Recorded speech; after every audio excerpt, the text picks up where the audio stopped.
Yes, thank you very much, and I think I'm speaking for both of us when I say we're very honored to be here and in the first ML for HEP school in India. Um, so, without let's just get started. Oh, is this not working? Yeah. Okay, great. So, just a quick uh, overview before we get into the weeds. So yeah, the title of this talk is bread and butter because we're going to start with bread and butter ML. You've been learning about a lot of cool equivariant networks and so on. So it's gonna, in a sense, it might feel like a step towards the basics, but you will see that it's actually quite relevant.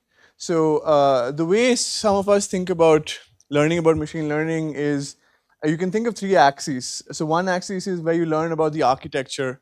You can start with the simplest neural networks like multi-level perceptrons, and then you learn to put in symmetries in CNNs or inductive biases with RNNs, or nowadays all of these are kind of being replaced by transformers. I know that you've learned a lot about all of this. Another axis to think about is, okay, I can put all of these ideas into my network architecture, but what am I going to do with it? So the simplest thing is classification and regression. I'm sure all of you are now experts on that. There's also generative modeling, where you're actually trying to produce data from using your neural networks, or anomaly detection, and more advanced things like you can do differentiable programming or actually replace your statistical inference pipeline with a neural network. We'll see more of that tomorrow. And the third axis is the one that's probably least talked about in academia, but the most talked about in industry. That's optimization, which are the practical tricks to get your network or an ensemble of networks to really give you that final performance. And that these are like little practical tricks which are data dependent. In high energy physics, you can think of like if you have phi's, then a phi individually of any jet or something doesn't give you much information, but the delta phi gives you information, or the phi symmetry, knowing that minus pi and pi it's not just some random points in the space, but it's circular. These kind of things are useful, and it's so in industry there will be different kind of tricks you want to use. And then there's scaling, which is, okay, it's training on my laptop, but now I need to train on terabytes or even more of data. How do I scale to multiple GPUs? And finally, of course, efficient deployment. So the way I like to think of it is these three different axes, and whatever you learn in one is applicable. So you can take a GNN and then do anomaly detection with it, and then you can take this GNN with anomaly detection idea and train it on hundreds of GPUs on some supercomputer. Once you know how to do that, and that usually takes you can't do it alone. You need the support of engineers who really know how to make things scale. Right. So these are complementary things, and so yeah, in the end you will be using a combination of them, but so that you can actually get a feel for how to do them in a pedagogical way, we're going to explore each of these axes, where we keep the other things very simple. So for example, today we learn about the tricks of actually getting neural network and BDTs to train on HEP data, and there the network itself will be very simple. And tomorrow we'll see statistical inference. Again, the network will be simple, something you can actually train on your laptops. But of course, when you actually want to do it, you'll have to train a whole bunch of networks, and things will get complicated. Right. So the plan for today is the bread and butter stuff, simple classification. But you'll see that it's not all that trivial everywhere. So I would encourage you to ask questions here. Just because things look simple doesn't mean that like you should be afraid to ask questions. Even those of us doing machine learning for years often miss details. Yeah, tomorrow will be what is something called neural simulation based inference. It's a way. So this is different from classification or tagging and these kind of things. It's really you replace your statistical inference machinery with neural networks, and you'll see why that's actually useful. And then on Monday, we will see generative models. So neural networks that can actually generate images and data for you. Yeah, so this is You can see in the timetable, these are the slots. So today is going to be the bread and butter stuff. All right. So I think you guys have some introduction to neural networks, but Elham's poll showed that BDTs were quite new for about half of you. So we're going to start with a quick introduction to boosted decision trees, and then we'll see both neural networks and boosted decision trees.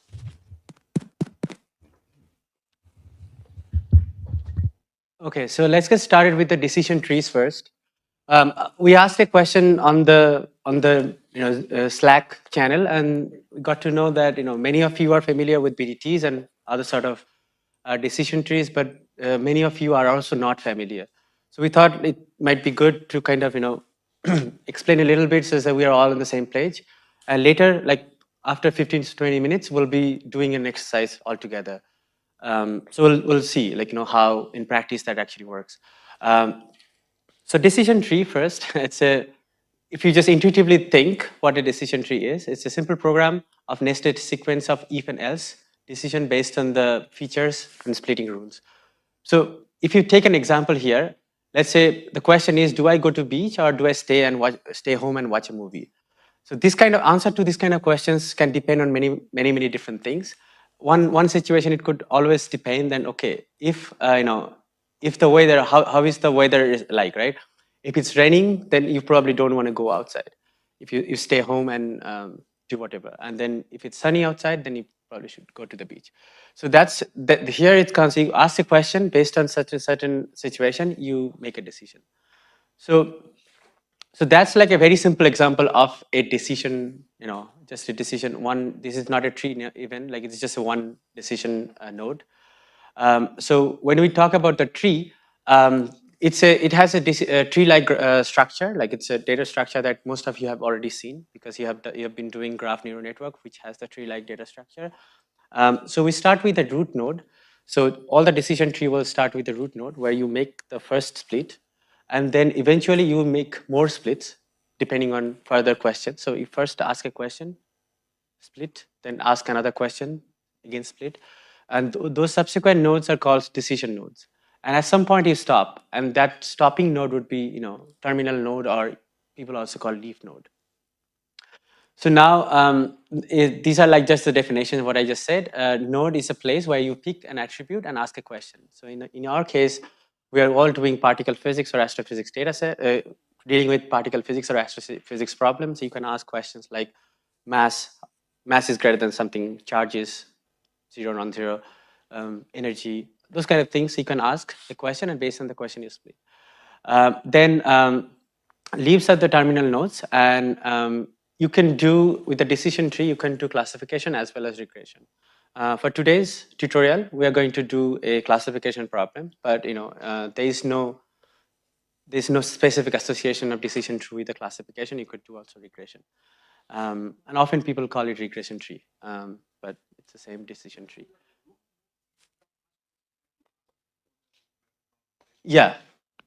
So now the question is, how do you choose a root node, right? So that will just show in the next slide.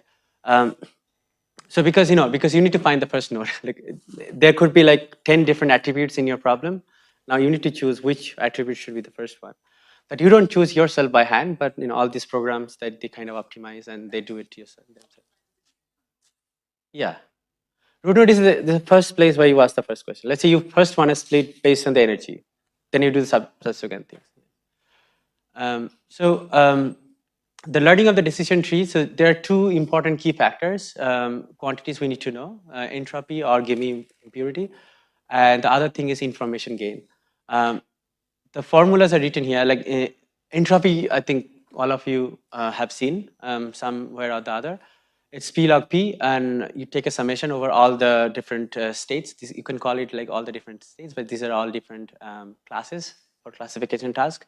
And P is the probability of the probability of a certain class. So that's the entropy standard formula that we usually use. And then Gini impurity, that's again is very similar quantity, but we just take 1 minus summation of the probability square. They essentially mean very similar thing, but it's a personal choice. Or different packages use different quantities, one with the other. you can see like if the Guinea entropy is equal to 0, then when all the training instances belong to the same class, then this quantity will be 0. So this is a quantity, we'll see in the next slide. This is the quantity you first calculate, and then I'll also talk about the information gain. And based on the information gain, you decide how you want to split. Yeah.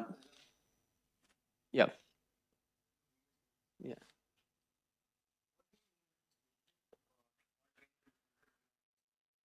Which one? Sorry. Oh, so you see, like if pi, if you take all the pi are, if these are probabilities, right? So if you take or for example, if you take here, so if you do a perfect splitting, like everything is one class and the other class has nothing. That's the situation where everything, like all the examples that you have, they are in one class and the other class is empty. Oh, so let's say you have two different classes, signal, background. So given an event, you want to classify whether it belongs to a signal or it belongs to a background. Now, based on different attributes, you will decide whether it falls in this category to that category. Now, this situation will only happen when everything falls into one category. You can calculate that here. Yeah, that's like perfect splitting. Okay. So the gain, that's a function of the entropy. Look, so I'm using entropy here. So gain is a function of entropy. So you have the total entropy of the whole set. So if you have the full set, you have the total entropy, and then you do a subtraction of, and then is a summation over this subset A, and then you calculate these two quantities. So this S is the total entropy absolute value, and then SV is the subset entropy of this this red subset, and then H. Is again sorry, the H is the subset entropy, and S is, these are the size of the size of the two sets, full set versus subset. So two things you need to calculate: the total entropy and the entropy of the subset. Now, if we take an example here, let's say look at this example. You have this initial node F1 where you are asking a question, and based on the question you have answers 8 yes, 6 no. So you can calculate it because you have seen the formula here. You can calculate what h of f1 would be. Just I think, is it calculated? It's not calculated yet, but you can calculate it very easily. So it turns out to be 0.98. Now, based on this, you have this 8 here and then 6 there. You ask another question. Each case is like F2 and F3. You again do, again, based on the question, you again split. Then let's say there are 6 and 2 and 3 and 3. Then again, you need to calculate this, entropy similar way. So we have H of, so we have this term which you take, where you take summation of all these subsequent subsets. So we have a summation of F2 entropy, F3 entropy, and then 8 over 14 is 8 divided by total. So the subset 8 divided by total, the 8 plus 6, 14. 8 over 14 and 6 over 14, and you calculate these two quantities, sum them, like multiply and then add them up. So that's how you calculate the gain. Now you calculate the gain for all multiple combinations. So you don't do that by hand, and because if you have, let's say, 100 different attributes. Here we only took like F1, F2, F3, 3 different attributes where you can ask questions in 3 different places. But if you have 100 of them, you can't calculate by hand. So the programs that we, like all the tools that we use, they will be calculating them in the background, and then they'll find the optimal path that then they'll choose the first node and then subsequent nodes and then split them based on that. So that's just to give you a feeling like how this node splitting work and all. Now, another key feature of the decision tree we wanted to highlight, that's decision trees are nonlinear. So for example, here you can take, we have pluses and minuses. In a linear model, you can just draw straight lines, one straight line, right? So if there is a linear model, so you can draw a line like this, like this. If you draw lines like this and this, you will always have something mixed, like some positive and some negative will be mixed. You can't do a perfect, like, can't do all the pluses and all the minus separate between pluses and minus. But decision trees, you can do multiple boundaries, like you said, like every time you ask a question, you split. So let's say you first ask a question, you can see an example here. Positive, negative, you first draw a line, and then you check again. split another line, and by drawing two lines, you basically isolated this negative out of all the positives. Similarly, here also you can draw two lines, and by drawing the two lines, you can isolate them. So those are the decision boundaries, and you can differentiating the classes based on that. Yeah. Comparison, because for the linear model you use one decision. Yeah. Yeah. So here, since you have multiple decisions, exactly. One decision. Yeah. In the second case, you're using two decisions. Yeah. And with the combination of multiple, No, that's what I'm saying. That for comparison, I know that here also I would have loved to have two decisions. That would be equal. Comparison on equal foot. Yeah. They need to be non-linear.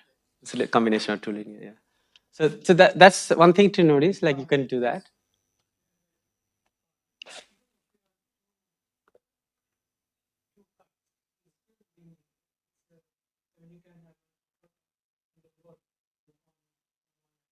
Like in this case, yeah.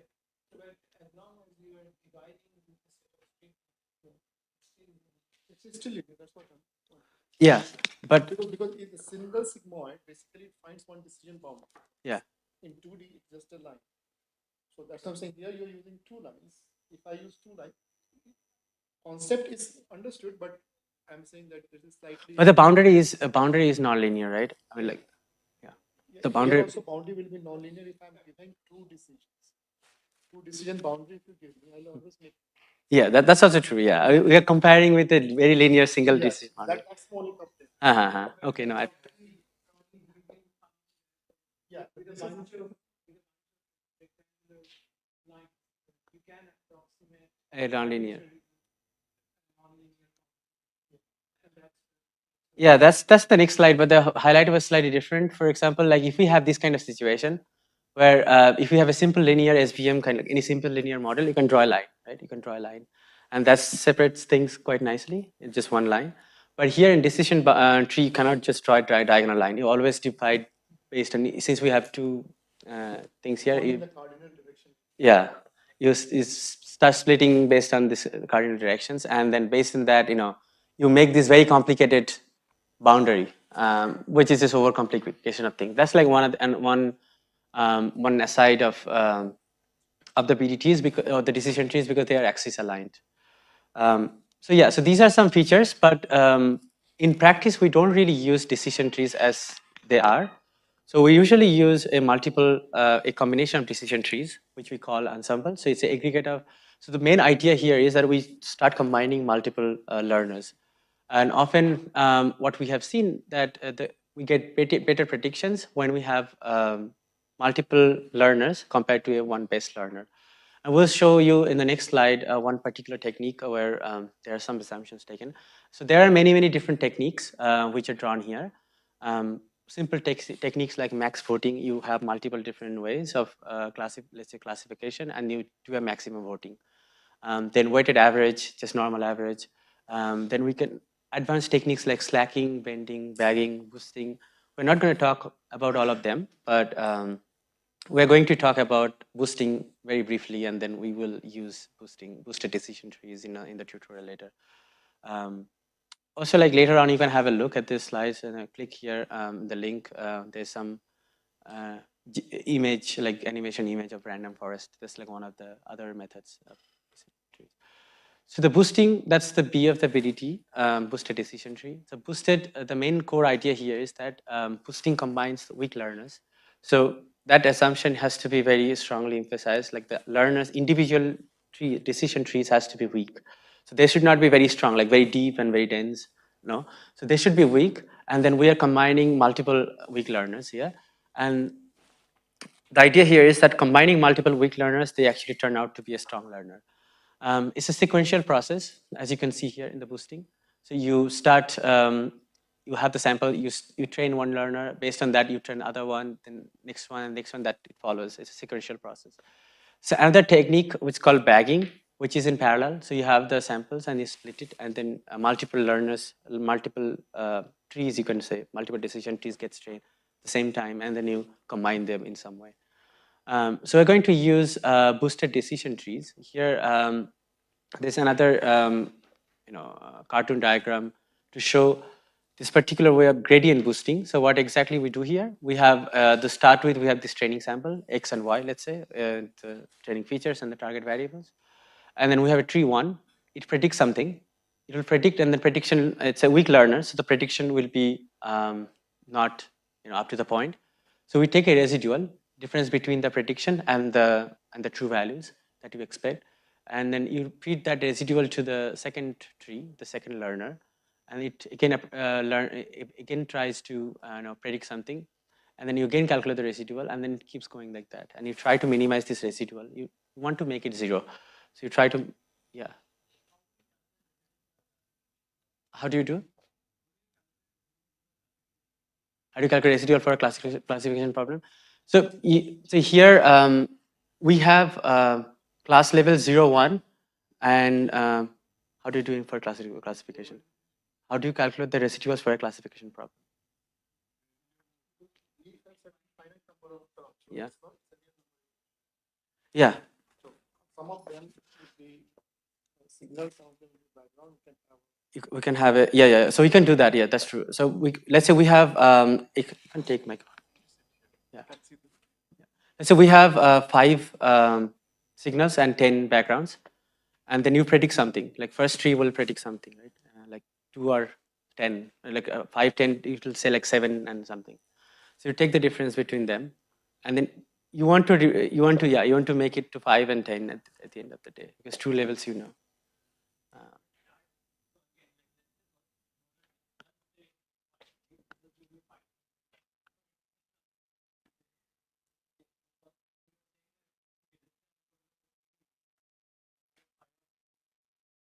Can you use that one? Microphone.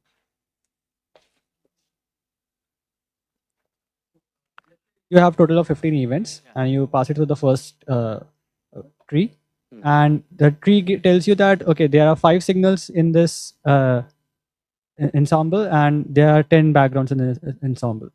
But the tree will also tell you which of the event is a signal and which of them is a background. So if you take the total information, then you lose out on that individual information. No?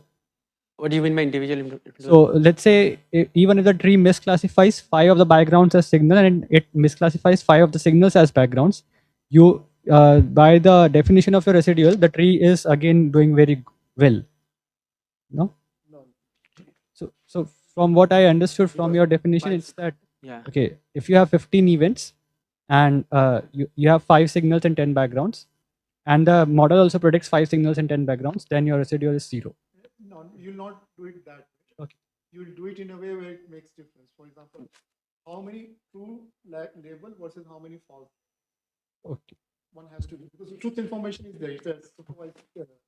Yes. Maybe it's easier to understand in which way? You have another image?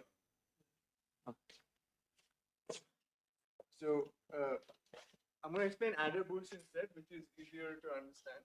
But yeah, so you saw the previous slide where if you think of a single decision tree, you're always splitting until, so ideally in a decision tree, you want to split until a leaf has maximum. Yeah, you should not have like there's going to be overtraining, but if you forget about overtraining for a moment, ideally you will have a leaf, which is the end terminal node with 100% purity of either signal or background, right? So and then you're super confident that okay, you figure out these cuts on the training set, and then when you apply it on new data, depending on which leaf this new data falls into, you know that okay, fine, if this leaf in the training set had 100% signal, then I'm going to predict that any data that comes into this leaf is signal. And then, okay, in reality, you're not going to get 100% signal, so you get something less, and then you say that, then instead of giving a 0, 1 output, you can try to give like, okay, 70% of the samples here were signals, so I'm going to give it a score of 0.7. You can do things like that. There are many different ways to do it. And in boosting, like if you think of adder boost, okay, so this is your first decision tree. You have you're separating pluses and minuses, right? So you have, I don't know, plus, minus, and you or maybe and then let's say you make a cut like this, let's say it's like minus, all right? So in general, this is a good decision boundary to make because, and let's say there's plus here. So what you're doing is you found a region where this is more signal, like 2:1 ratio of signal, and here is 3:1 ratio of background. So this is a reasonable cut, but it's not the best cut. So in Adabus, what you would do is that in the next tree, you upweight the misclassified events. Wait, this one. This one gets upweighted, so let's say it becomes bigger, and then the ones that were correctly classified, you weight them down. So yeah, so here this plus will become bigger, and then the minuses will become smaller. So then the second tree will realize that I should make a cut like this. And then this tree together with this tree combined gives a better classification. In gradient boosting, there's another trick that you use to, even though there's no differentiable programming here, are able to estimate gradients. So what happens is you're training it in a way that each successive tree that you add will reduce the loss. Yeah, so the best tree to add is the one that reduces the total loss. So all the previous trees you've had, like 10 trees, and then the next tree will not just be trained to do normal signal and background classification. It will be trained to reduce the overall loss and therefore compensate with respect to what the previous 10 trees have done. So that's why. So what Elham said about like the weak learners coming together to make a strong learner, that only works if each of the learners is learning something different, right? If they're all doing the same thing, then they're all correlated. This is how you make sure that they're complementing each other so that together they can make a strong learner. Okay. Okay, I think we have talked about this one. Okay, so next, what we want to do, like BDTs, like we have seen so many examples of neural networks now, right? So BDTs are still useful for tabular data, but what we mean by tabular data is that, for example, for particle physics, we have events and we have information about events. So if you take an example here, so you can imagine a event level classification, the data, like you have some quantity, let's say electron or muon, you have their properties. You can use them. If you think the data set like that, you have the event objects, their properties, and you want to select events based on those properties. You can think about that data set as a tabular data. Also, like sometimes we calculate variables which are more complicated based on the simple variables. So here, there's an example like jet classification. If we see, like we have multiple type of jets. You have heard about jets already quite a few times. And if we can calculate like most sensitive variable of jets based on what classification we want to do. So jet mass is a simple variable, which is just a jet property. Substructure variable, which is an example of computing computing a complex variable out of some simple variables, simple quantities. Then energy correlation functions, that's also another thing, like you can calculate it in many different ways. So those are just, I'm giving an example, like these kind of variables, if you think that your problem, the data set is like that, that's like an example of tabular data set. And for this kind of data set, BDTs are often very, very good, even if you have so many different varieties of neural networks. You will probably find BDTs are doing very good job, particularly for signal background classification of any sort of problems in particle physics or other. BDTs are still very good. So that's why we'll do one example today, later, to show that. And then here is just another quick example of showing, mini-mood data. We have more photomultiplied tubes.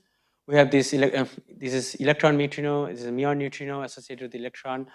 And they have their different signature in the Cherenkov detector. The muons are more circular rings, more dense. The electron rings are kind of fuzzy and it's not that clear circular ring. This is just one example that they use BDTs to do this classification of electron type neutrino and muon type neutrino on an event, using PMT hits, number of hits, here the energy of the particle, radius of these kind of rings. So these are just showing you more examples that there are situations in practical life where BDTs are very useful and are being used nowadays. So yeah, Aishik can continue with that. Yeah.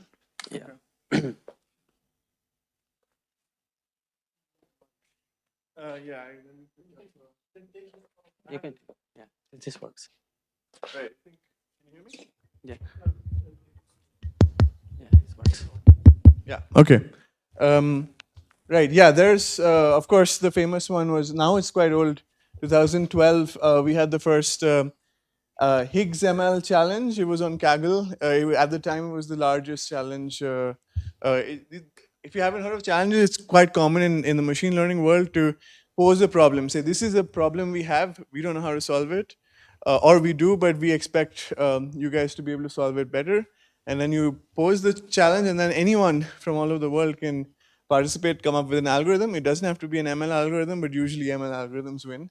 And this one of the winners was this algorithm called XGBoost, which was an optimized version of boosted decision trees, and that was good for both the communities. For in the high energy physics community, that helped us adopt the latest ML methods, convinced us that, well, there is actually something better to adopt from outside.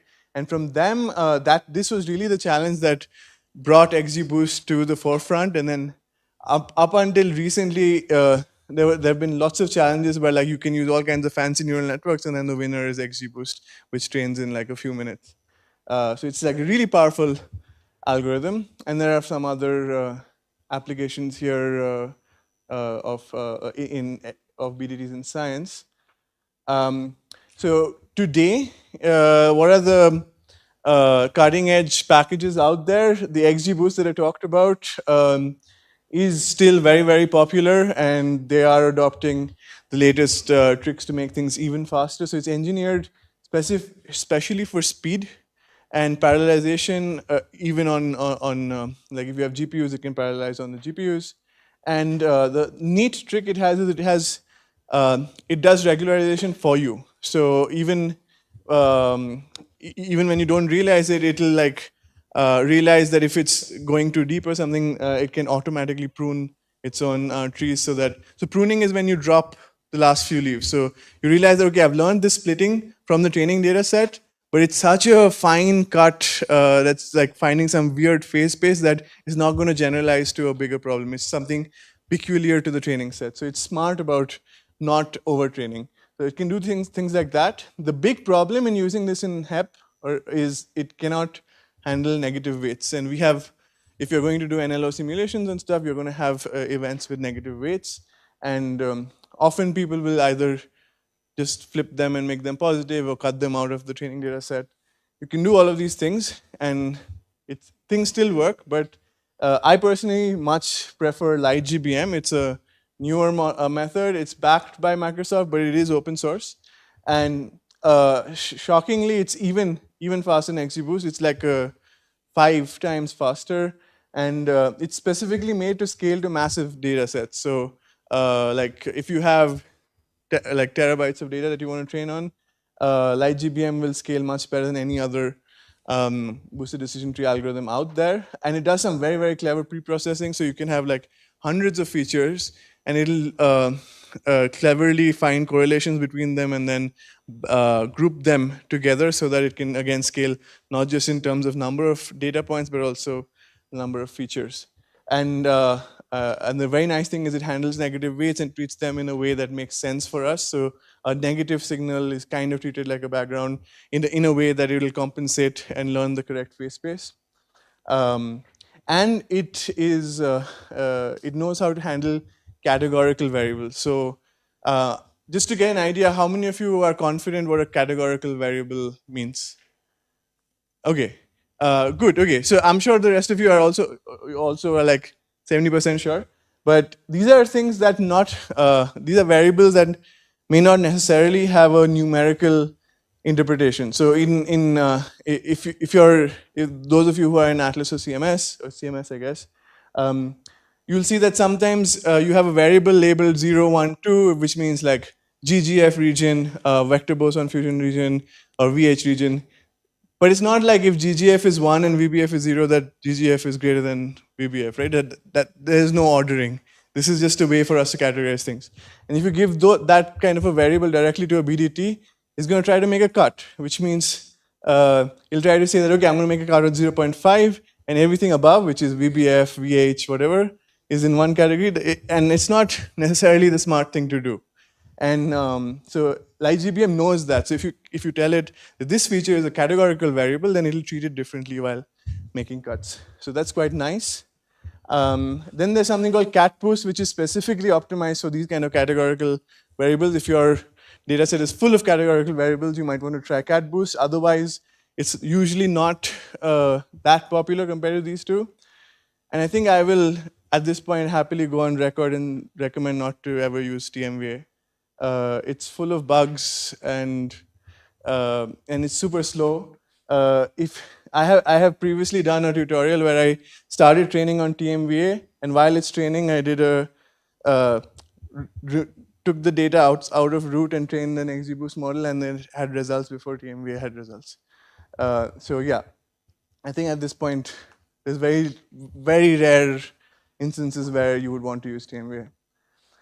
Okay, so the hyperparameters, the typical ones are learning rate, which is like each time you add a new tree, you multiply a small factor to it. So instead of just like weighting all the trees by one, you have a smaller weight, and it's like a regularization. It lets you have more trees, but it learns better.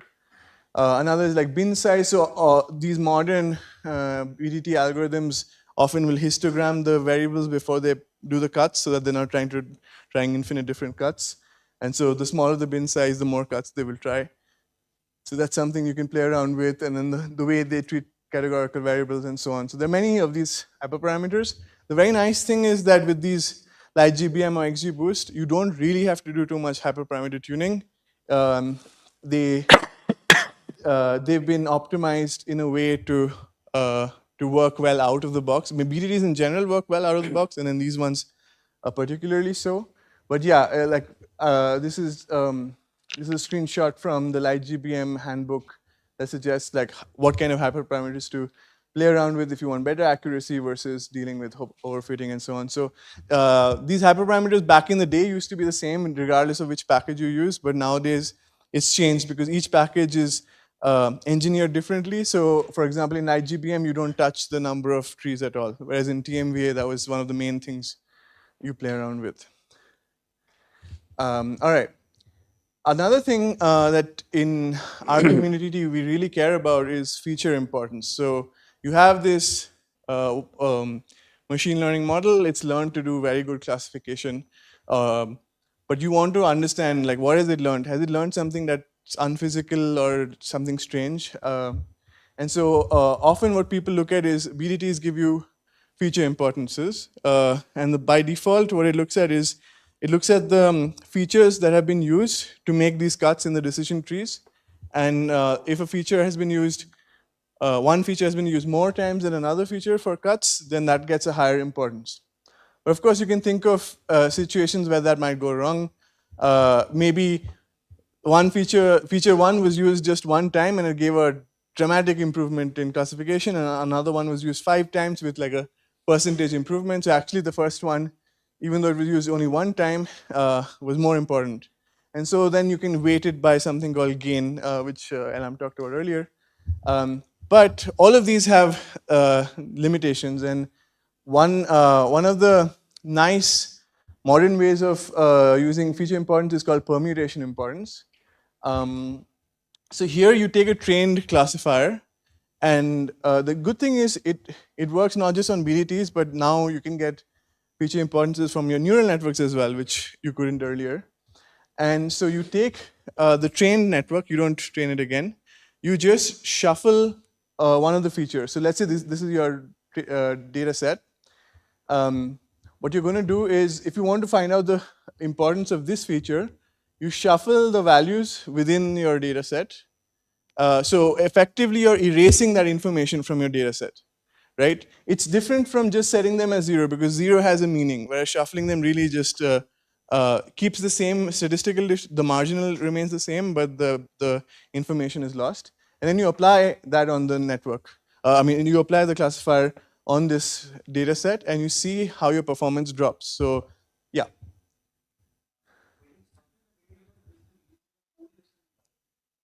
Exactly. So like let's say the first one is signal, next one is background, and so on. And this is your one observable. If I had made the histogram, you would see the signal has like a one distribution, right? Like the distribution of this would be slightly different for signal versus background. Now I erase all of that information. So now I've shuffled it between signal, background, all of them just randomly. So the marginal of the data set looks the same. But yeah, there is no information now contained in this observable because it's the value comes from a different event. Right? So there cannot possibly be any information about the corresponding event. Yeah. Yeah. Precisely. Yeah, exactly. Right. Was there another question? Yeah.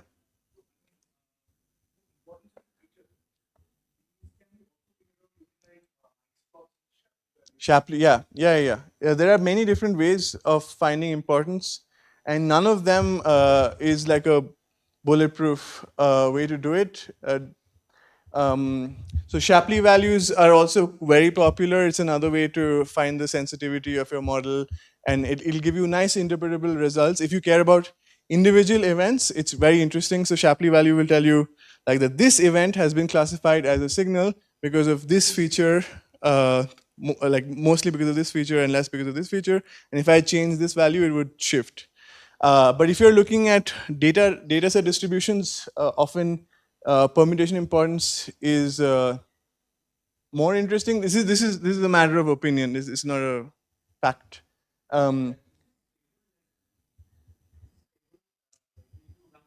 Yeah, very good question. We will see this in the tutorial. So absolutely, the question is: if I shuffle it once, I get some result. If I shuffle it again, do I get the same results? You better get similar results. Otherwise, those numbers mean nothing. If the data set is small enough, there's going to be some randomness. I mean, the variation. If it's big enough, not really. So you can actually, there's a hyperparameter called number of iterations, and you can run it multiple times and see how it changes, and that itself gives you an error bar on the feature importance. So that's the other advantage, that you actually get error bars on your feature importance using this method.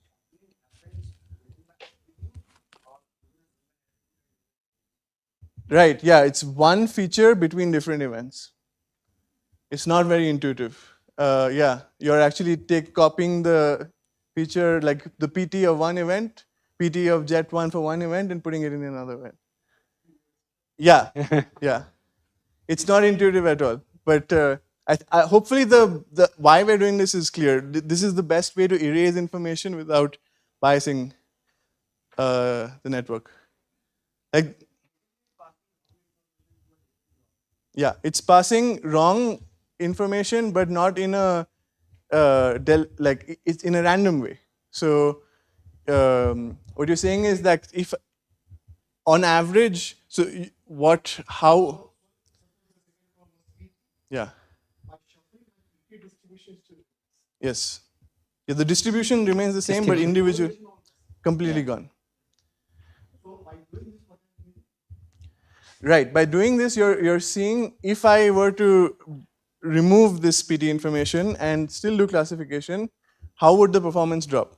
If the PT is not used at all by the BDT, it would make no difference.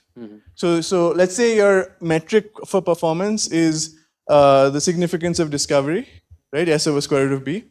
Then you first calculate without shuffling your S over square root of B. Then you shuffle this one and you calculate again S over square root of B. If it's important, that value will drop. And then this drop, the difference between your original significance and your new significance is the permutation importance. Yeah. It's unlikely to increase. Why would it increase? Because the model has been trained with these correlations correct, right? So if there was any way to get better, after training, yes. This correlation that this variable had with everything are used to work. So the hardware tested kill the correlation. Right, exactly. Yeah. Yeah. Yeah, it's the correlation that we are checking. I know there's a question there, but let me finish your comment. Right, and this sounds very good, and usually it gives very meaningful results. And another interesting thing is you can use this for the metric you actually care about, like the significance of discovery, which is tricky to do with the other methods. But it has, like every method, it has a mode of failure. So for example, if by mistake you gave the PT of the jet 2 times, all right? So there are two features that are identical or just some linear whatever, like scaling of the other one. Now the BDT sometimes will use this feature and sometimes will use the copy of that feature, right? So if you shuffle this one, the BDT still has access to the information from the other one. So then it will appear as if PT is not so important because the performance won't drop, even though yeah. So this is like in case of 100% correlation, but often you will have two features that are highly correlated, the mass and the PT of something. And so if you drop one, the BDT still has access, or the neural network still has access to the other thing, and so it'll appear as if the PT is not important, but if you drop both PT and mass, then you will see a huge drop in performance. So individually, both mass and PT might look not important, but if you drop them together, they will have a big, yeah. So the weakness of this method is if two features are correlated.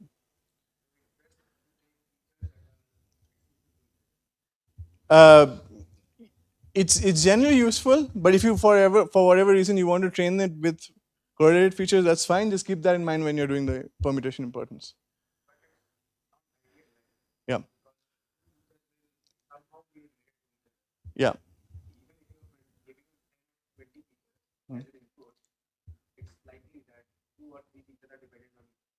They're correlated, yeah, very likely. Yeah, usually like a neural network or something can handle it. It's not a problem. You could remove it. Some people also do a PCA before, but then like what you're doing is you're only removing linear correlations and not non-linear correlations. So it's a matter of taste.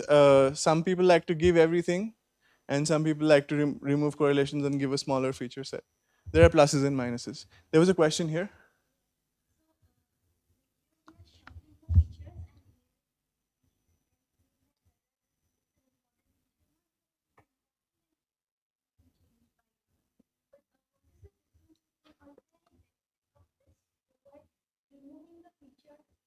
Right. Okay.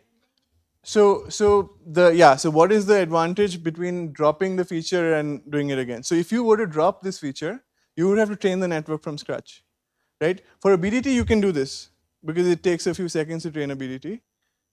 For a neural network, it can take hours to train a neural network. So and you're going to have to train a new neural network for each feature that you're testing. So if you have 20 features, that's training at least 20 networks, and then you sorry.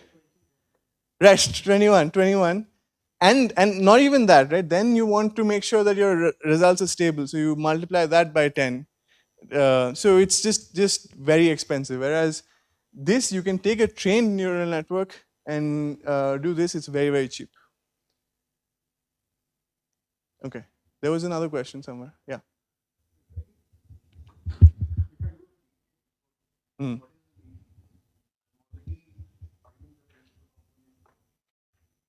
Yeah. Okay, so what is the difference between PCA and this? So PCA will remove, it'll give you a new features that have no linear correlations with each other, right? But it doesn't tell you that these features are the most important for your classification. PCA is unsupervised method, right? It knows nothing about signal versus background classification. It only tells you that, okay, I can find you a better set of features that are more independent from each other, but those features may or may not be the best for.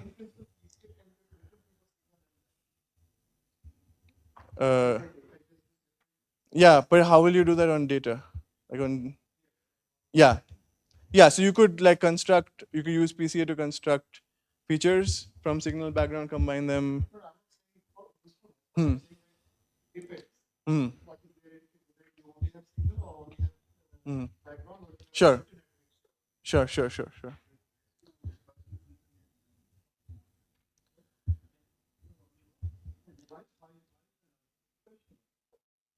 Why you can do it? I have background. PCA will tell me some we might give you some other what do I do? So the very fact that if I have this kind of situation, means there is some non-trivial correlation that are useful to us. But if both give the exact same value, then you can use whatever. Then you can do simple and then go for those. You just first do PT and get trivial correlations and then do this and do the highest. So just the point of PCA and the point of permutation impedance are not the same thing. PCA is, I mean, it's used in different applications, and usually it's, you can use it to do dimensionality reduction, or just to, sometimes the features you find are super interpretable. That's interesting. This is not the same thing. This is really to find out that you have trained this black box neural network, and you want to make sure that it's using information that makes sense to you, because you're a physicist and you understand that if I'm doing some whatever, like if I'm doing tracking, then the calorimeter information should not have. Well, actually, it can, but okay, then you need to know, this kind of information is helping my classification. So yeah, it's for interpretability, which is different. Does that make sense, or not? Okay. Yeah. Cool.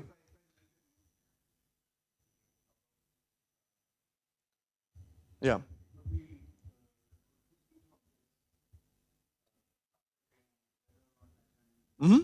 Yeah, and you can maybe use, so you can use any method to create a new variable, and then you can use this to find out whether the variable is useful. But just keep in mind, if that variable is correlated to some other variable, then it will underestimate the importance. This and almost any other feature importance method will underestimate the importance. The correlated variables. Yeah. If you drop them out, yeah. And another thing to keep in mind is PCA itself is only linear. So if there are non-linear things, that will not be. Correlation would usually come as a poor correlation. So you might have dropped one. Okay. If this is more, okay. One more question.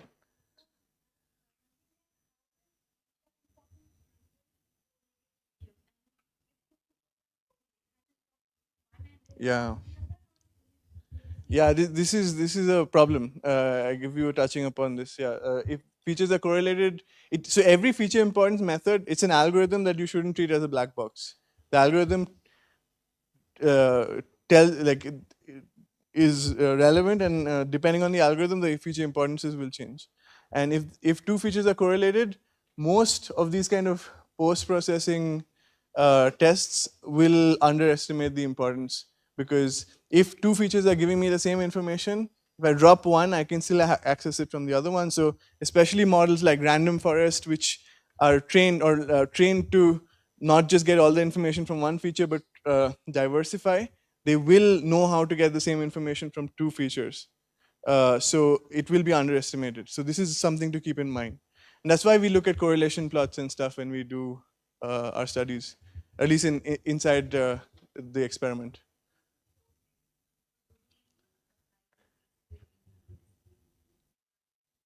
I wouldn't do it. I mean, Elham showed you that like BDTs can get all kinds of just a decision tree can get so many nonlinear features. A BDT. Yeah, but uncorrelated, like it removes linear correlations. There's SVD and stuff you can do if you really want to go at high level. In general, you can just give the variables to the BDT as they are, and it'll probably work. Unless you are like really short on training data. If you have like 20,000 events, then you need to be very, very smart and do pre-processing. But otherwise, it's better to give the information, especially to the neural network, and it'll figure things out on its own.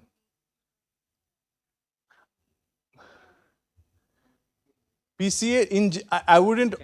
Yeah, it's like something if you really, if you're at, so we'll see in our notebook that the neural network does reasonably well, but you can definitely do better, and then you have to think to yourself, what do I do to make my neural network perform better? And there are 100 different kinds of pre-processing you can apply, and then many architecture things, and PCA is one of those tools. So it's not something you should universally apply, but keep it in your bag, and for one particular application where you see that you need to decorrelate variables, there will be cases where you need to decorrelate variables, and there PCA might be a useful one. So it's one of the many tricks you have in your bag, but yeah, when the time comes, you'll apply it. Okay. Sorry, yeah, I don't need this slide. Okay, basically, right, okay, we're done. Now let's, no more talking, let's start coding. So yeah, so we will start with the tutorial. I think everyone got the link, right? It was on Slack. Did you get the link of this repository?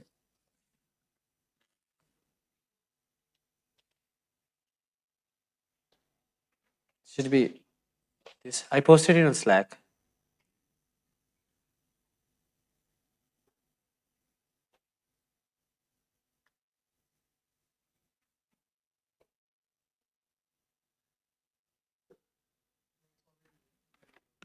Yeah, it's there. Okay, I can put that.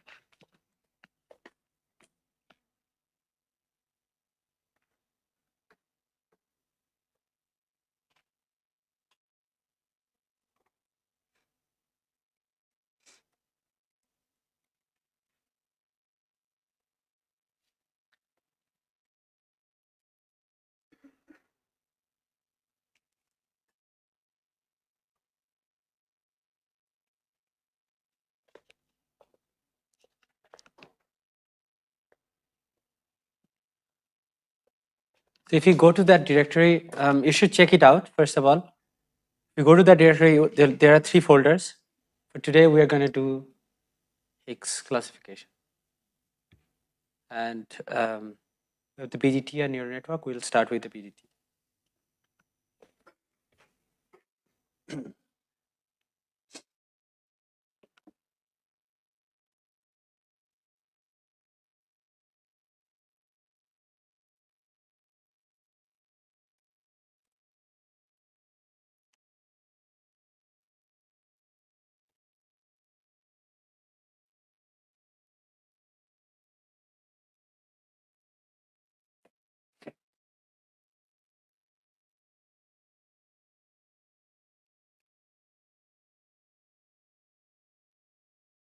This is the GitHub page, and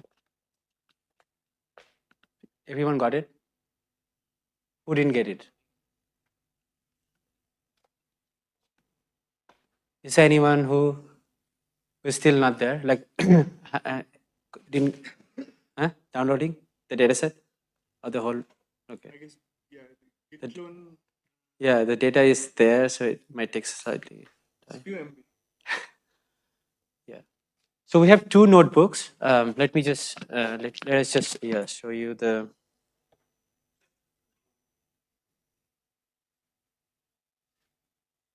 So we have 2 notebooks. We'll try to go through both of them today. We have a little bit of time now, and then afterwards we have another session. This is the dataset, which is also included in the GitHub. So once you check out the whole this ICTS 2023 repository by doing git clone, this thing, you should be able to get everything downloaded. And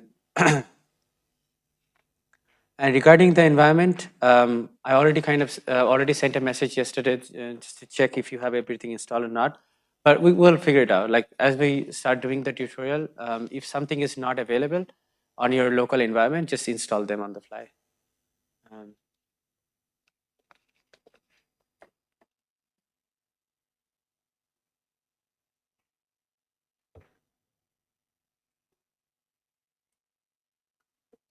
Okay, so let's get started. So first cell, I mean, there is all the imports. So you have seen all these packages in many contexts now.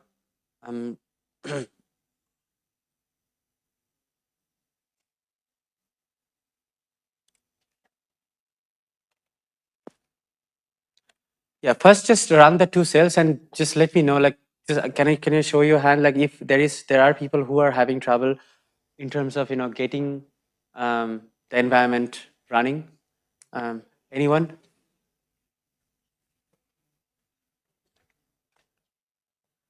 You have issues?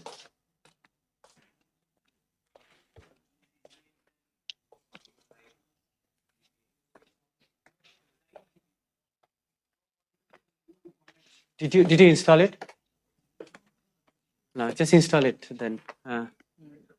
Keep install.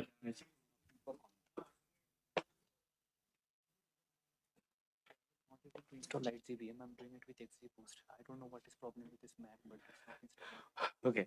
Yeah, that's fine. Yeah, XGBoost code is also there. Yeah, it's fine. First part is the same data processing. It's fine. Yeah, we were having lots of issues yesterday with MacBook as well. I tried the whole day, but I could not. Yeah. Which version of Mac OS is it? 13.5. Yeah, there are multiple packages. Were you able to run PyTorch without any issue? Did you also did TensorFlow work for you in the past? Yeah, but the TensorFlow, like when you were doing preschool, working fine. We were having some issues with TensorFlow optimizer running. It works, but it was not working right. Okay. Anyone still having issues?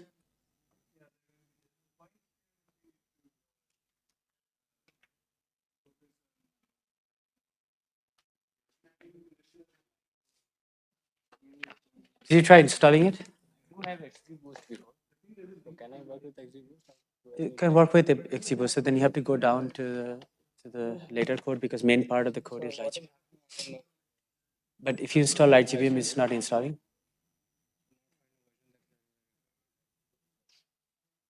I couldn't find a version that satisfies the requirements of IGBM. So this is your PPG. Okay, this is on your Conda environment, right? Yeah, I did find some. So can you try Conda install IGBM?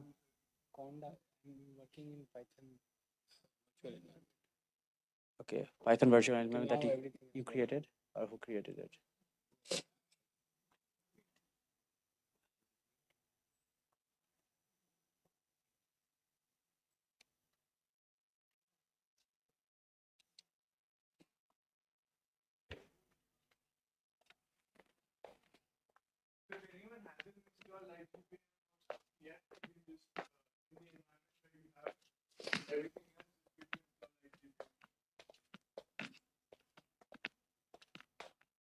Some. Show the git clone command. Huh? You show the git clone command so that They cloned already, right? I don't know. Most of them I saw. Has everyone cloned the repository? Yeah, sure. Okay, that's fine. Yeah. If anyone has trouble with git clone, just raise your hand and I'll come to you. Or with any of the pip installs. Hopefully this was done yesterday.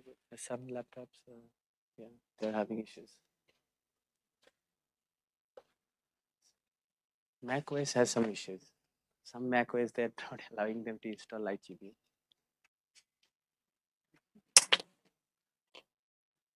Oh, 13, na?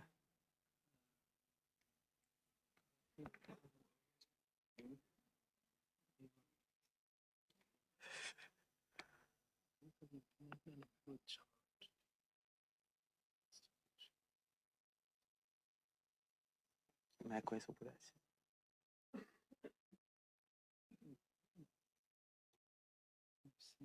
Brew button না।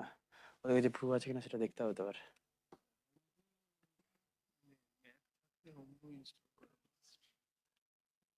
না থাকলে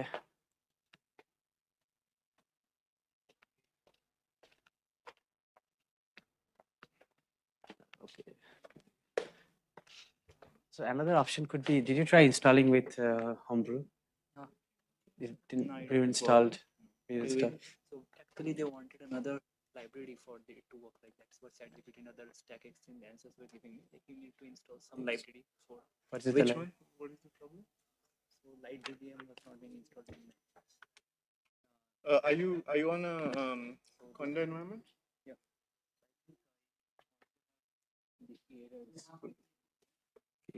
Well,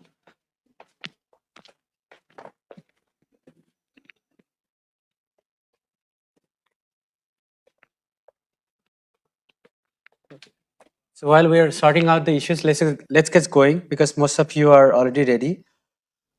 So I am assuming that the environment is mostly working for most of you.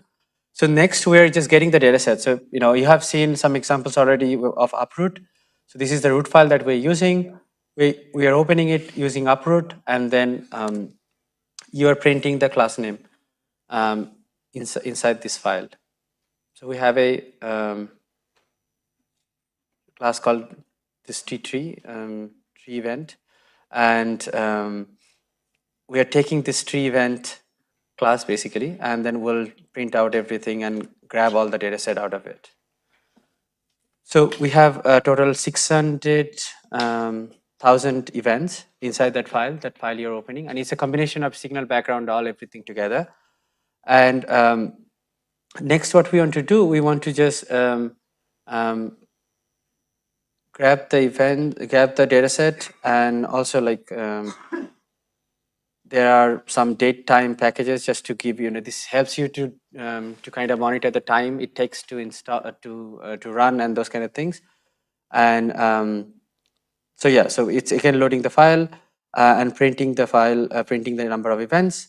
After that, we will print a few things. So this is first we are seeing all the columns. So it's a columnar data. It's a columnar data. So we have multiple variables inside the file. So we have this event number, label, mate 5. So this is particle physics data set. So for people who are not familiar with particle physics, you'll probably see lots of variables. You probably are not super familiar, but in general, like this is Higgs to WW data set, and then W is decaying into 2 leptons. Particularly, we're focusing on W decaying, both the W is decaying leptonically. So you'll see some lepton information, and then you'll see MET information. That's the missing transverse energy coming out of the neutrinos. And then you'll see jet information. Those are other quarks that is coming out of the decay, and also initial state and final state radiations. So those are the largely those are the information we have inside the file: lepton, jet, met, and then some additional things like event number, Monte Carlo weights, run number, channel number, those kind of things. So we will use subset of these events. We're not going to use all of them. So first you printed all the columns. Next, what we're doing here, we are scaling. You see the data frame all dot MC weights multiplied by 4. So we are just increasing the weights of each event by just an arbitrary number 4. The reason basically is that we don't have enough signal events here, so we're just increasing everything by factor of 4. It will just show you. It will just show a better significance plot just for visualization later in this tutorial. So this is an arbitrary number, but then in real life you don't really do that. Then you just look at the data set, like the heads. You see all the variables printed. Some of the first 5 rows of them. Some of the values you can see. So you can have a look at these variables if you're curious, like what they are. But as I mentioned, we'll use part of them, not all of them, for this classification.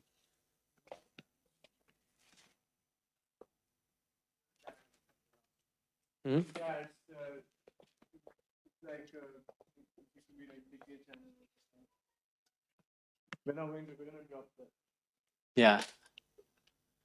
So one thing I want you to focus on is this label variable. These are all zeros and ones, and these labels actually mean signal and background. So all the zeros would be background, and all the ones would be signal. So we're doing a classification. So we're trying to classify between zeros and ones in this set of events. So that's an important column. That's your target. And even numbers, index, those we don't need. Then we have multiple useful quantities, all these met, lepton, jet. You can use in principle all of them, but we're not going to use all of them. And there are some additional like lepton types. These are all lepton charge, lepton type, those kind of quantities which are also going to drop. And towards the end, you will see another important quantity is called MC weight. That's the weight of each event. So this weight is calculated based on the cross section and luminosity and number of events. These are all simulated events.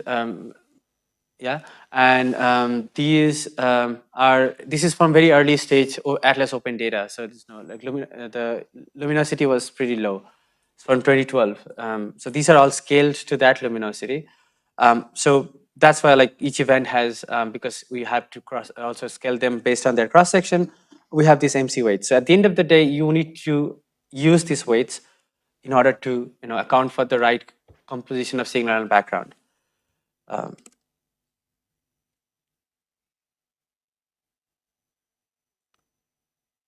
Okay, so if you do this, data frame, this describe, it will give you some statistics. If you're curious, you can get some idea how they look like. You can also do lots of other things out of this data set itself, like you can plot them. You can see how the signal and background look differently, and all sort of things. And based on looking at them by eye, you can also find out, what are the important quantities to use for the classification. Then what we're doing here, we are calculating the weights. So this is like sum of label weights and for background and signal. So we have two things here. We have the weighted sum, the MC weight dot sum for the level 0, that's background, and we have the same quantity for level 1. So for the background and signals, we are basically summing up the weights. So you see like all this sum of weights, that's 400 around 500 for signal, for background, and for signal it's around 25. And the second quantity is the total class number of events, background, and signal. That we have total 200,000. That's for background, and then 400,000. That's for signal. So these are the like basic information of the data set that you have already. So until that, I think it's fine. Everyone loaded the data set. I'll look through the data set. Okay, good. Okay, so now the things begin. So we need to do some event selection. So we are doing Higgs to WW, and we have lots of backgrounds. So we have WW diboson, the ZZ, WZ. We also have some W plus jets. We have TT bar, I think, mixed here, single top. So we are not going to categorize all of them together separately. All of them are mixed already in this file. So we don't need to separate them out because we don't have the ability here. But one thing we need to just do, like very crude selection, is that since we are looking at dilepton channel, we need to have a strict selection of 2 leptons. So lepton n equal to 2. So that's the only selection we are applying. So that will reduce, that will filter out the data set a little bit compared to what it used to be. So before selection, we used to have like 600,000. After selection, we lost a little bit. Okay, and we have total 30 quantities inside the event. So we could urge you not to change anything above this line because this is just basic loading data set and I'm doing some initial computation. You can do whatever you want to do after this line. So you can explore on your own way, but we have a basic structure of BDT written. So that's the first, just for you to play with, and that should just work out of the box. The first BDT structure we have here, that's with light GPM. But then you're welcome to change whichever way you want. So in this cell, you see like we define the target and weights and the 2 variables out of the data set. We're just grabbing those 2 quantities. And then for training, we'll be using only 6 of them. So the MET and the lepton variables, that's it. We're not going to use anything else. So only 6 is a very small data set that we're going to pass to the BDT. So if you run the cell, you'll see the small chunk of events and in some printouts of those some events. And then there are some plotting instructions just for visualization. Like you can see the data set, signal versus background. So for example, we are plotting here high PT leptons, like just separating out the high PT leptons. Here you are seeing the lepton PT in the y-axis, electron PT in the y-axis, MET in the x-axis, and we're plotting signal and background both. And in this way, you can kind of see like the signal and background there slightly differently looking. So that also gives you some idea like how if you want to, like some people also apply cut by hand, right? It's very common in analysis. So that's that's where that's how you can get some idea and then apply cuts. But these are for visualization, and then what we're doing, we're showing you an example. This is nothing with particularly to the selection, how you do slicing. So this is how, if you have a data, full data, if you want to do a slicing, let's say events with combined lepton PT, we have two leptons greater than 2 TeV. So that's, you do like that. So you take the first lepton PT, you take the second lepton PT, sum them up, and you put this cut greater than criteria 2000, and then that's what you are grabbing out of the data set. And if you print the head, that will show you the first 5 events or whatever events which satisfy that criteria. So this is just to show you how you do slicing if you want to do later on in the notebook on your own, right? Then this is again some more visualization of the weights for the signal and background. You see them, these are all scaled slightly to show you, so that you can see it better in the plot. What we're doing here, we are now defining a few things. Level, we're defining all these basically empty vectors, and then we're filling them up with proper targets. So we have 2 targets. We have signal and background, and so we're running a loop here, and we are filling up with all these different quantities like number of events, the sum, mean, standard deviation, and effective. That's the effective number of events. Effective number of events is defined in like this here, if you can see that, and then sum of weight square. So these are a few quantities. I'll let you play a little bit with that, so that you can take a bit of time and see what's there, and we can discuss more.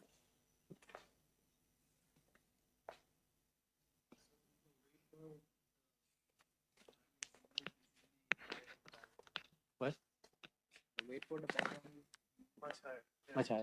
Yeah. So maybe I think it's a relevant thing for everyone. Yeah, that we already have the numbers.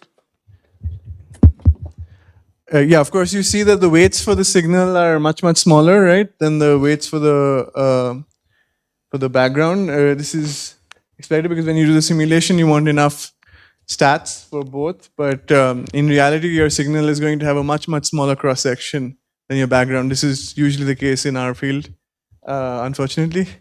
So yeah, of course. So then once you do your simulation, you have to weight each event very, very small so that the total sum of weights still represents the correct expected cross section. So yeah, that's why this is quite expected. And then another interesting term was the effective sample size. What does that mean? So if you have just 1,000 events and you're using them, then your sample size is 1,000. But if you have weighted samples, then it's very tricky to understand what your true power of your data set is. So you know that like the more data you have, the more you can do with it, more you can even bootstrap and do all kinds of statistics. But if they're weighted, let's say you have extreme weights, one event has a weight of 10 and another has a weight of 10 to the power minus 4, then even though you might have 1,000 events, maybe one event is dominating every statistical thing that you're doing.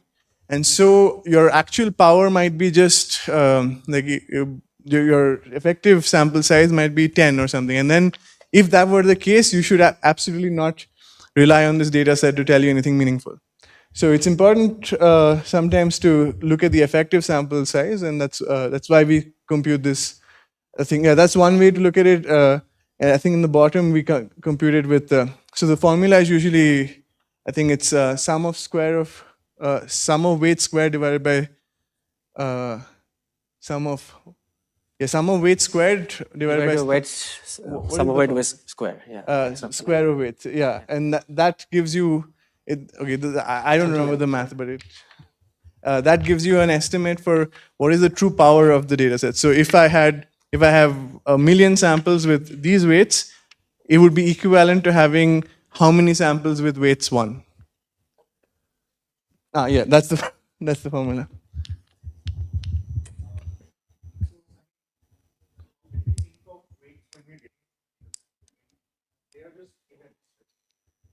Yeah, okay. So, yeah, weights, so just to get an idea, could you tell me your background? Like, are you in CMS, a theorist? Pino, okay, cool. Yeah, this is a very diverse crowd. So, a lot of the things that we are saying might be very common to Atlas CMS and not to you. So, please, these questions are very important. Yeah, so weights, I mean, so the way we do simulations, in the end idea is to represent what we expect to see in data. But the simulations are complicated, so we can't. So if we expect to see 1,000 events, we don't just simulate 1,000 events in simulation.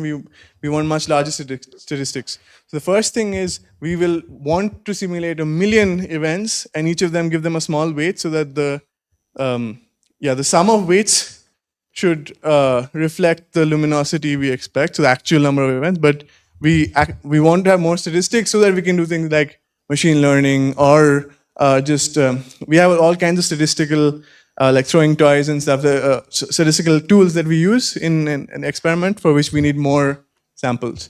The other thing is in theoretical simulations, the simulations from MatGraph and Pythia, they come with weights for various reasons. One is the cross section, but the other is like if you're doing higher order like NLO simulations, then the way the simulations are done, like sometimes you simulate the leading order and then you simulate only corrections to the leading order.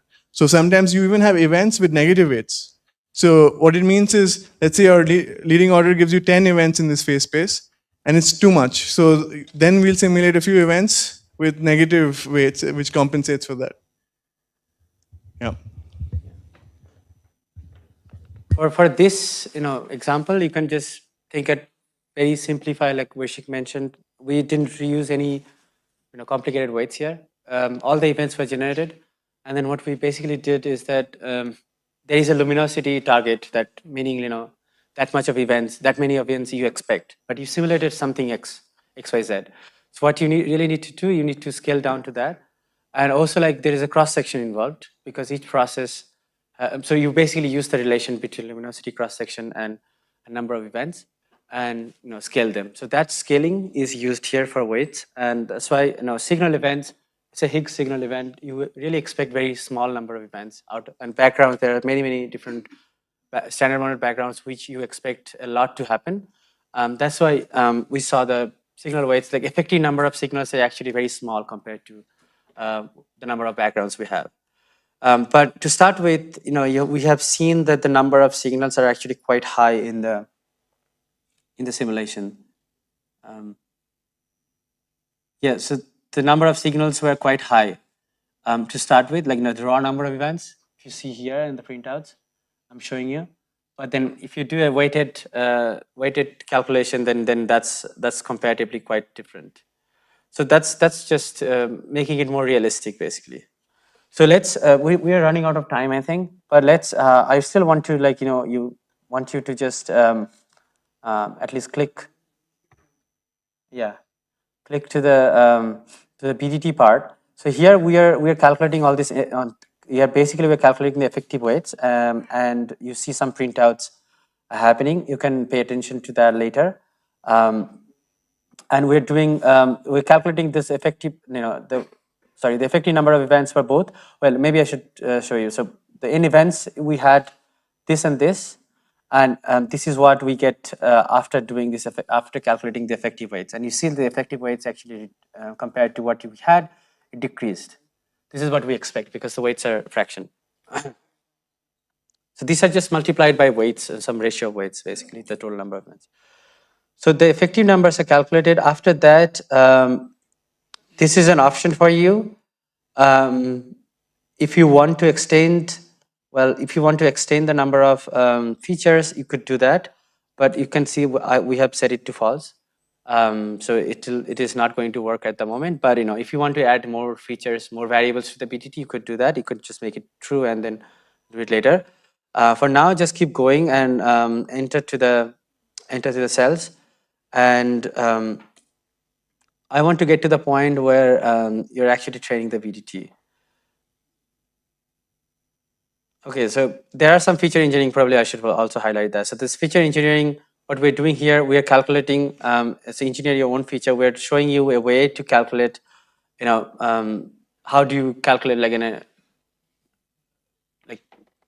computed feature out of the basic features that we had? We had like lepton eta phi, those kind of variables, jet eta phi, all the jet and lepton properties. But if you want to do calculate, let's say delta phi, you could do that. You have done that many times so far already. So there are some examples here to show, commented out. You could do that later. If you want to use delta phi instead of phi in the BDT, you could try that later. But let's plot the features, the 6 features that we are going to use. So these are the 6 features. If you see the cell number 20, it should be ideally. These are the 6 features we are going to use for the BDT. And you can also see the correlation matrix that's just calculated before doing any sort of training. So just calculating the correlation of the 6 variables and plotting them. So we have plotted them separately for signal and background.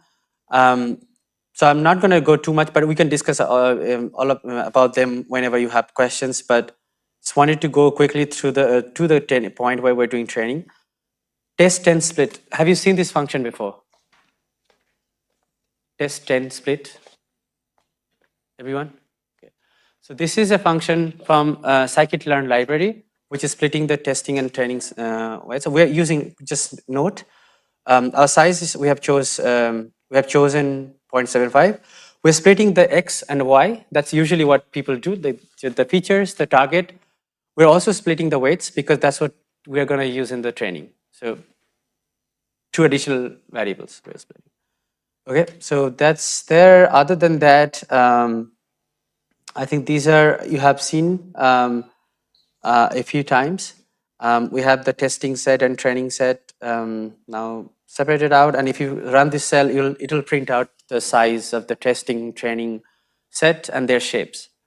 So using around 440,000 events for training, and only 6 of them, 6 features. Then there is an optional section like standardization of the data. So are people familiarized with the standardization and why we do that? Not. Okay. So let's just quickly say, another one. Yeah, so by pre-processing, what do you mean? What do you understand by pre-processing? Anyone? Like what do you do when you do pre-processing the data set before training?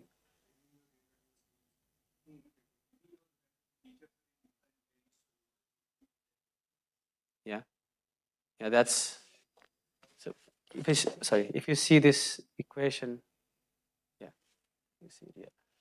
So if the training, features, there are 6 different features. If the features are on a very different scale, many for BDTs it's not a problem in general, but it's usually a common practice for all sort of neural network training. If they are very different range, then the network finds is very difficult to train because so what you do is try to bring them on the same scale.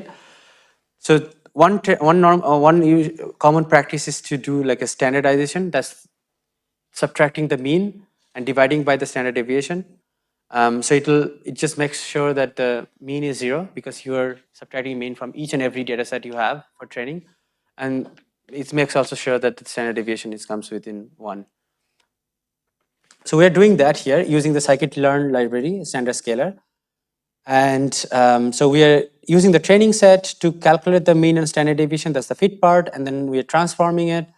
So we are basically doing these operations on the training set, and then we are also transforming the testing set. So all the training and testing events are transformed now. Okay, and then we are also calculating, we're adjusting the training and testing set based on the weight. So we already kind of talked a few times that like our number of events are different compared to what we expect because the signal cross section is low compared to the background cross section. So we need to adjust the number of weights. So we need to adjust the number of events based on the weights that we have. So here we are doing a few different things. So the training data set, we are equalizing the number of signals and background. That's done in this line here. In the testing data set, we are increasing the test weight to compensate the sampling because we already equalized the background and signal in the training data set. So this line,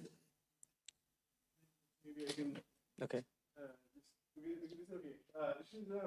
Very standard thing we do. Maybe some of you is familiar, but it's a subtle point for anyone for which it's new. The one thing is when you train a classifier, you're going to equalize the weights for signal and background, because signal cross section is much smaller than background. If you just if you were like, let's say it's you have just one feature, right? This is me trying to draw an axis, and like your background distribution is like this, or let's say your background distribution is like that, right? A falling distribution often, and then your signal is going to be like that, right? So even at the place where the signal is peaked, you are likely to have more background than signal. And so if you really were given one data point here, and you had to predict, is this signal or background? If you knew the cross section, you would predict background even here.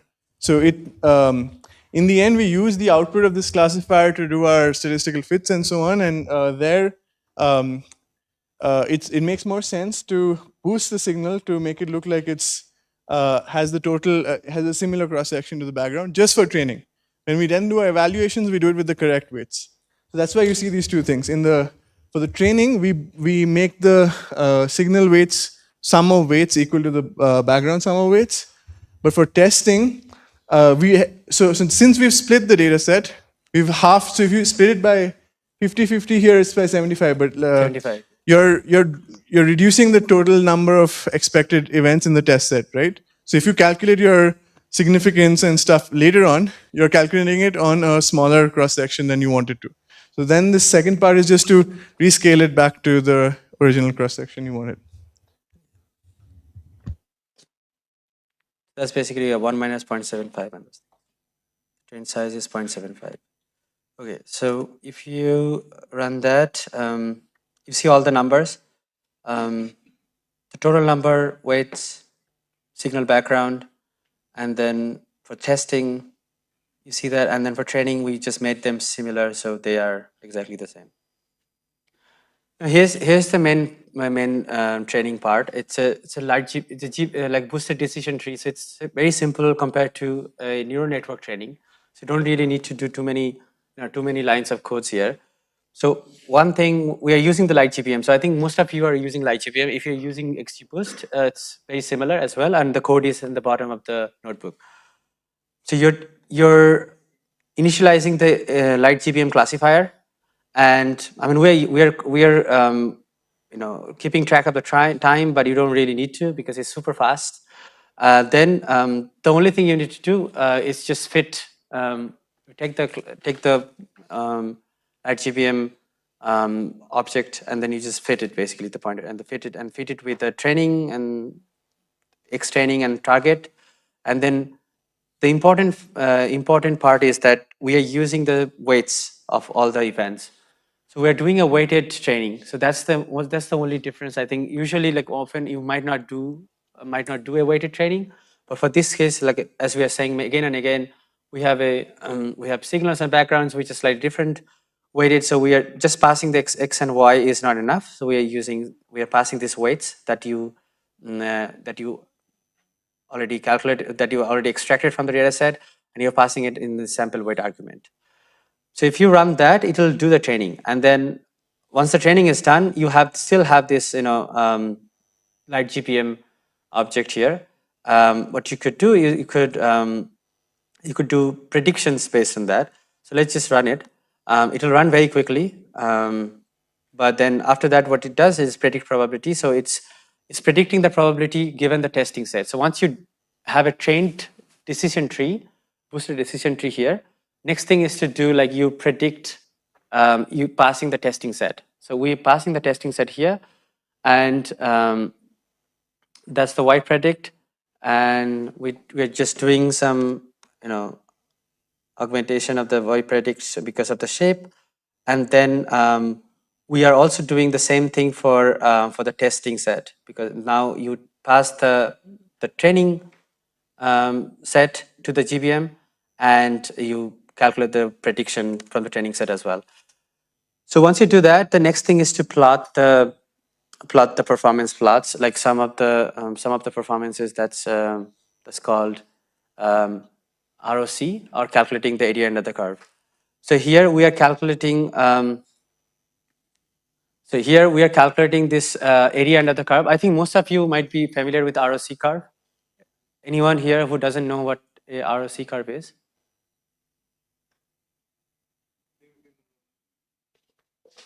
You have something? Like, are you not familiar with ROC? ROC curve? Are you familiar with that? So yeah, I mean, so when you have a classifier, the classifier in this case will predict. The classifier in this case will predict a number, real number between 0 and 1. Now, you have two classes. To start with, you trained 0 and 1, but it's not going to predict exactly 0 or exactly 1. It's going to predict a real number between them. So how would you decide whether what is a signal? Let's say 1 is signal and 0 is background. How do we decide whether it's a signal or background given the prediction of the classifier? So let's say the classifier prediction is 0.7. So someone can decide 0.7 as a signal, someone can decide 0.7 as a background. Now, ROC curve is a curve, which is one way of calculating the performance. So many ways of plotting. Let's say if I plot the signal efficiency in the x-axis, often it's called true positive rate. So what you do, like this is in range 0 to 1, let's say. So what you will do, you'll choose a threshold. Let's say the threshold is whatever, like XYZ threshold, 0.1 is a threshold. So you decide anything above 0.1 is signal, below that is background. And you calculate what is the true positive rate. If you choose a threshold, what's the signal efficiency, this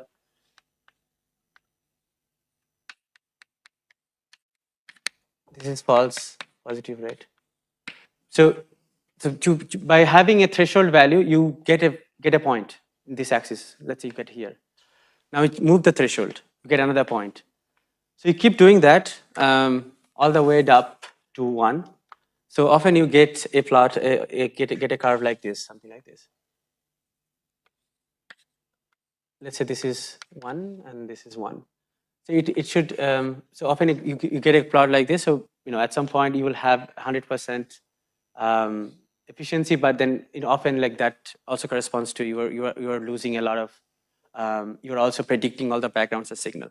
So this is a curve that's called rock curve. And by choosing a point here, what you can learn here that if you choose a threshold corresponding to this point, you have a signal efficiency of this and background efficiency of this. By background efficiency, I mean you're choosing background as a signal, which you want it to be low, and for signal, you want it to be high. So you want high signal efficiency, so you want to select all the signals as signal, but you don't want to select like the backgrounds as signal. So that's something, that's the rock curve, and then area under this curve usually is called area under the curve, AUC. So that's what it is. Now it's one of the marker performance metric. Like if the area under the curve is 1, that usually shows that your classifier is very good. So here we're calculating that quantity. We're calculating this quantity using some function here, but it's the same idea. So the AUC in the testing set is 0.83, so that's quite high. The AUC in the training set is 0.85, that's also quite okay. And the AUC test without weights, it's 0.83. They're actually very similar without weights and with weights. On the testing set. Yeah.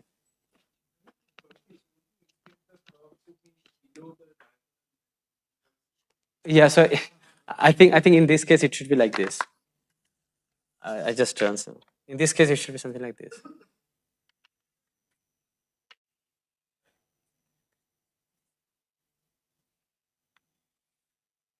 something like this in, or, huh? It will stay below the diagram because this is FPR, this is TPR. So you'll get like, it'll this is the diagonal, it will stay something like this, it will be. And in the log scale, yeah. Or maybe like you can draw something like that. Okay. Better would be something like that. Okay, so I think we can probably stop because we already went quite a bit over time.